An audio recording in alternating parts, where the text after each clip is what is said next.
Dhaka University has long been regarded as the country's political barometer. Shibar's victory indicates the rapid and extensive spread of Islamists in post-Hasina Bangladesh. कहते हैं हमारे जो मुजीबुर रहमान साहब हैं उनका जो कद काठ है वो ग्रेजुअली रिड्यूस हो रहा है और उसकी जगह पर इस्लामी आइडियोलॉजी डोमिनेट कर रही है. The roles of Sheikh. अस्सलाम वालेकुम जी, welcome back to my channel. Hope आप सब बिल्कुल ठीक ठाक होंगे. मेरा नाम सुनैन है, आप देखिए स्पैली एक्सेस बंगला. यहाँ पे जी बांग्लादेश को पावर शिफ्ट हो गई है. इंडिया आज तक जो पावर इंजॉय कर रहा था, अब वो पावर इंडिया के पास नहीं बल्कि बांग्लादेश के पास आ गई है. और किस तरह बांग्लादेश इस पावर का इस्तेमाल करके बहुत तेज़ी से आगे बढ़ने जा रहा है. आज मैं आप लोगों के साथ बहुत अहम किस्म की रिपोर्ट शेयर करूंगी. और यहाँ पे एक और अहम बात कि इंडिया फुली साइडलाइन हो गया है, इंडिया अकेला रह गया है. जबकि इंडिया ने हमेशा कोशिश की है कि पाकिस्तान को जो है वो ठीक है साइडलाइन किया जाए, बांग्लादेश को साइडलाइन किया जाए. तो आज ये ऐसी चीज़ हुई है कि इंडिया खुद साइडलाइन हो गया. कहते हैं दूसरे के लिए आप गड्ढा खोद रहे हैं, खोदते जा रहे हैं, आखिरकार आप उसी में खुद गिर जाते हैं. तो यहाँ पे ये चीज़ हुई है. अभी पहले हम रिपोर्ट शेयर करेंगे आपसे. रिपोर्ट आप लोगों ने आखिर तक देखनी है. देन मैं आप लोग सब मज़ीद अहम पॉइंट शेयर करने वाली हूँ. वीडियो देखने से पहले चैनल पे न्यू है तो चैनल को सब्सक्राइब और बेल आइकॉन को क्लिक करें. तो चलते हैं, देखते हैं वीडियो. Let's go.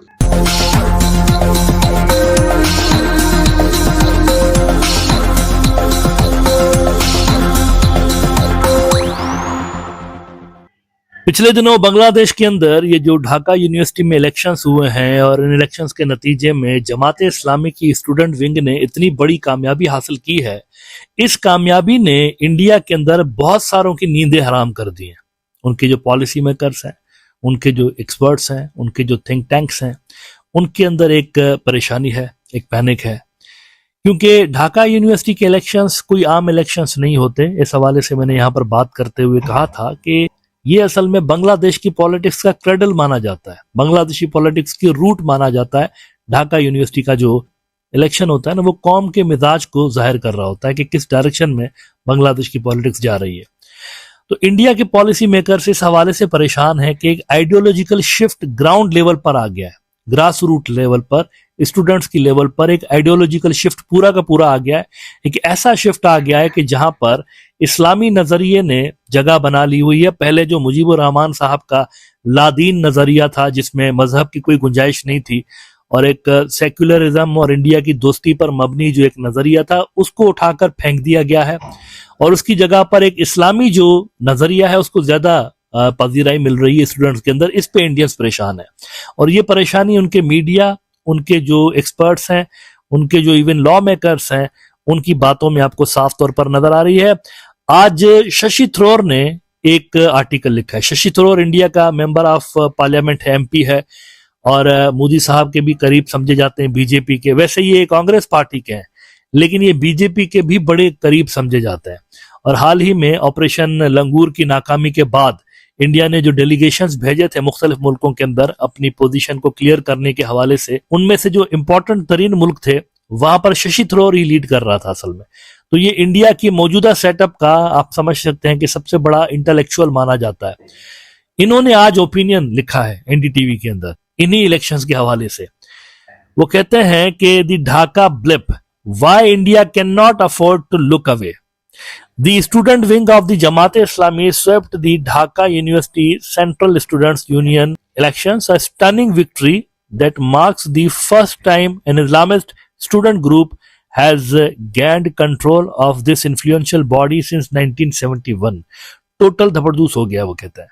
यानी एक आइडियोलॉजिकल शिफ्ट आपको नजर आ रही है कि 71 के बाद पहली मर्तबा कोई इस्लामी पार्टी, जी हाँ इस्लामी, यही तो सबसे इंपॉर्टेंट बात है कि बांग्लादेश को इस्लामी बनने से ही तो रोकना नंबर 1 ऑब्जेक्टिव रहा है ना 1971 से लेकर, कि ये लादीन रहे, सेक्युलर रहे और इंडिया के जोन ऑफ इन्फ्लुएंस में रहे. तो वो कहते नहीं, ऐसा नहीं है. इस मर्तबा पहली मर्तबा ये नजर आया है कि इस्लामी जमात जो है उसको पजीराई इतनी ज्यादा मिली है, इतनी ज्यादा सपोर्ट मिली है कि उन्होंने स्वीप कर लिया है लिटरली.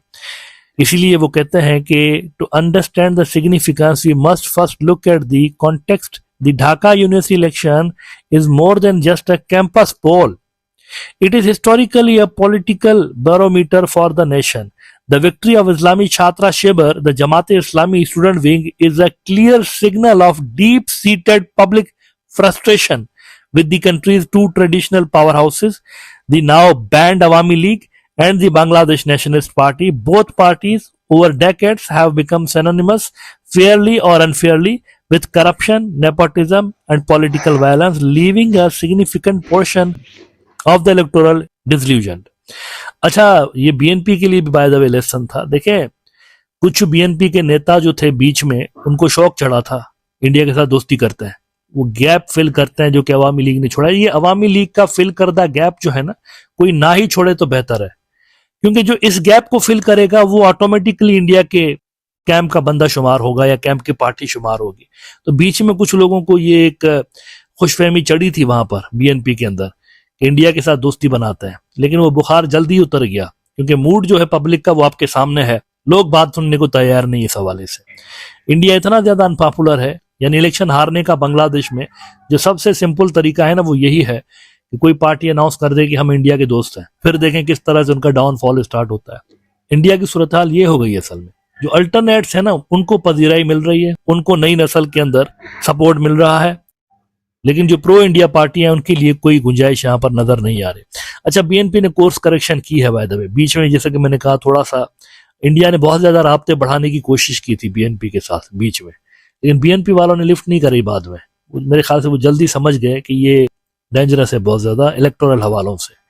लेकिन कोशिशें बड़ी की इंडिया ने. जमात इस्लामी को अप्रोच नहीं कर रहे थे, उनको लग रहा था फायदा नहीं है कोई इनके साथ मेल मुलाकातें बढ़ाने का, कोई फायदा नहीं. 15 साल तक हम इनको जबरदस्त कराने के हवाले से सेंट्रल रोल प्ले करते रहे, तो उनको ज्यादा इन्होंने नहीं देखा, बीएनपी की तरफ देख रहे थे. लेकिन बीएनपी ने भी उतनी लिफ्ट नहीं कराई इनको जितनी इंडिया समझ रहा था. अच्छा, फिर शशि थरूर कहते हैं India can't look away.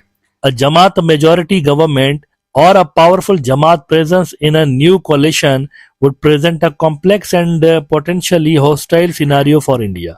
While India's official foreign policy maintains a stance of non-interference, the reality is that events in our immediate neighborhood are never purely internal affairs.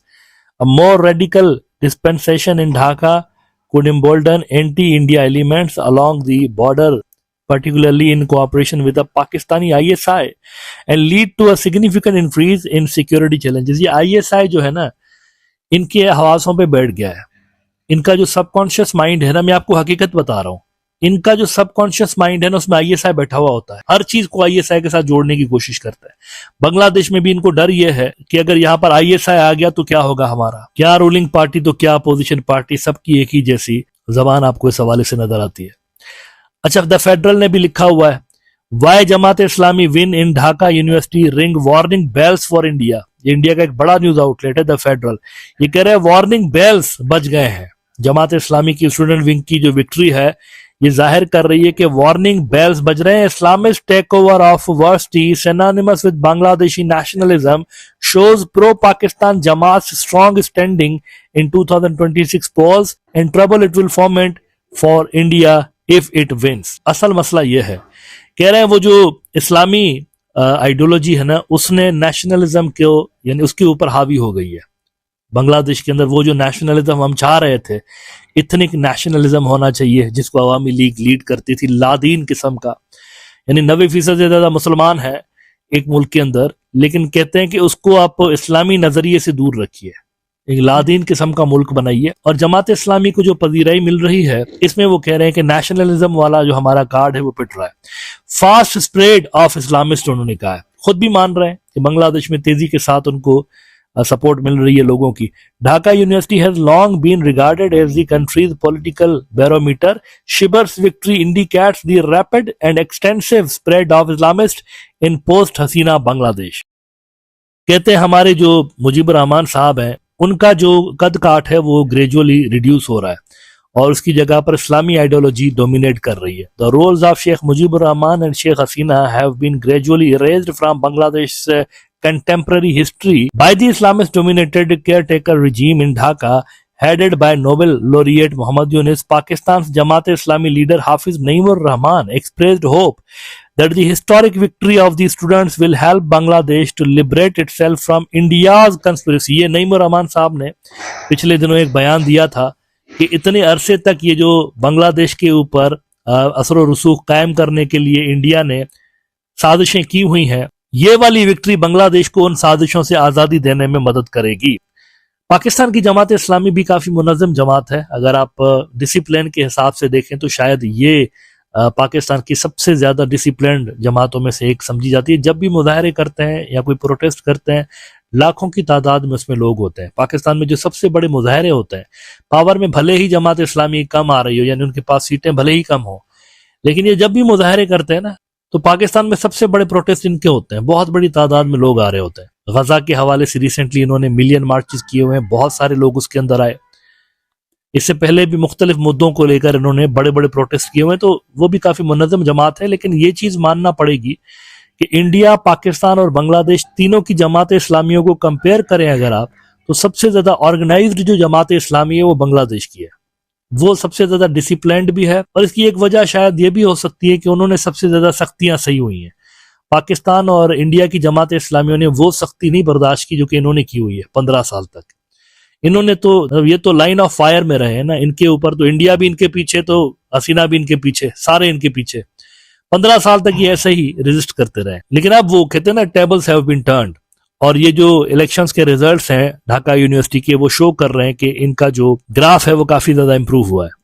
अच्छा, द फेडरल कहता है कि इन तमाम चीजों का फिर एक पॉलिटिकल इम्प्लीकेशंस भी होगा इंडिया के लिए। कहते हैं students affiliated to the Jamaat have never had a serious presence in this premier university, which has had a rich history of spearheading Bengali nationalism and being at the forefront of the liberation struggle for the creation of Bangladesh. The heritage institutions control going into the hands of the Islamists, whose goal is to turn Bangladesh into an Islamic state, has led to serious concerns among elites and intellectuals in the country. ये सोचने की बात है कि 90% अगर एक मुल्क में मुसलमान है, तो अगर वहां पर कुछ इस्लामी निज़ाम वहां पर लाने की कोई बंदा बात करता है या कोई जमात बात करती है, तो उसमें घबराने की क्या बात है। मतलब इस्लामी निज़ाम में खुदा न खास्ता कोई ऐसी तो बात नहीं है ना नाइंसाफी वाली। अच्छा, इंडिया को वैसे सबसे ज्यादा जो प्रॉब्लम है ना, सबसे ज्यादा जिस चीज की टेंशन है, वो ये है कि आने वाले दिनों में पाकिस्तान और इनके बांग्लादेश के जो ताल्लुकात हैं वो बहुत ज्यादा बेहतर होने जा रहे हैं। इन्होंने लिखा है कि improved Pakistan Bangladesh ties. The Jamaat affiliated students were responsible for organising and leading the anti Hasina protest in Dhaka last year that threw her out of power and forced her to flee to India. तो वो कहते हैं ये जो तमाम डेवलपमेंट्स हैं, इसके नतीजे में पाकिस्तान के और बांग्लादेश के ताल्लुकात में बेहतरी आ सकती है और इंडिया और बांग्लादेश के ताल्लुकात में डिक्लाइन आ सकता है।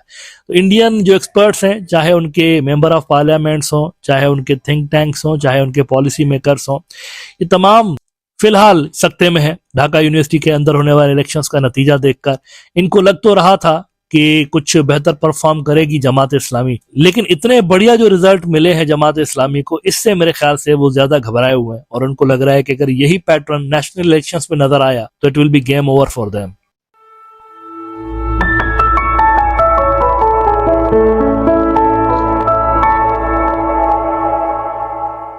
ओके जी, ये रिपोर्ट आप लोगों ने देखी है। यहाँ पे पाकिस्तान के एनालिस्ट हैं जिन्होंने इसके ऊपर अपना एक एनालिसिस दिया है। लाइक राइट नाउ बांग्लादेश में पावर शिफ्ट हो रहा है और लाइक बांग्लादेश की अगर ओवरऑल पावर देखें वो भी इंक्रीज़ हो रही है। अगर इंडिया की सिचुएशन देखें, इंडिया की पावर डिक्रीज़ हो रही है। इंडिया एक तरह का साइड लाइन लग चुका है, जबकि बांग्लादेश हाईलाइट होता हुआ नज़र आ रहा है। इस एशियन रीजन में, साउथ एशियन रीजन में बांग्लादेश की जो पोजीशन है वो स्ट्रॉन्ग हो रही है एवरी डे, जबकि इंडिया की पोजीशन वीक होती जा रही है। यहाँ जो बांग्लादेश के स्टूडेंट्स हैं, ढाका यूनिवर्सिटी के स्टूडेंट्स, वहाँ पे जो इलेक्शंस हुए हैं उसके बाद इंडिया में बहुत बड़ा शॉक लगा है, क्योंकि उनको लग रहा था कि बांग्लादेश में जो भी पार्टी आएगी फिर हम उसे किसी तरह अपने साथ मिलाने की कोशिश करेंगे। लेकिन यहाँ पे बांग्लादेश के स्टूडेंट्स ने अपना फैसला सुना दिया है। बांग्लादेश के स्टूडेंट्स का कहना है जी कि हम तो सपोर्ट करेंगे जमात इस्लामी को, और यही एक जमात है जो बांग्लादेश के हक में है और बांग्लादेश को तरक्की की राह पे लेके जा सकती है। जबकि अगर इंडिया का पॉइंट ऑफ व्यू देखें तो उनके अकॉर्डिंग ये जमात जो है दहशत गर्दों की जमात है, क्योंकि हर एक वो बंदा जो मुसलमान है, जो इस्लामिस्ट है, जो मौलाना है, वो उनके अकॉर्डिंग जो है दहशत गर्द है। तो उनके अकॉर्डिंग ये दहशतगर्द जमात है और शेख हसीना ने भी इसी आइडियालॉजी को लेके काम किया, ठीक है। तो अब जो है ये पावर शिफ्ट बहुत बड़ा है और बांग्लादेश में ये पावर शिफ्ट आने की वजह से इसकी वेव्स इंडिया में जा रही हैं और इंडियन मीडिया ये चीखो पुकार कर रहा है कि आखिर ये हो क्या रहा है। हम तो इंतज़ार कर रहे थे कब बांग्लादेश में इलेक्शन हो और हम थोड़ी कोशिश करके बांग्लादेश को दोबारा कंट्रोल में करने की कोशिश करें। और जबकि इससे पहले आप लोगों ने देखा है कि इंडिया की जानिब से ये लाइक स्टेटमेंट्स आ चुके हैं कि बांग्लादेश हमारे पे डिपेंड करता है और बांग्लादेश कभी भी बांग्लादेश की डिपेंडेंसी इंडिया से ख़त्म नहीं हो सकती।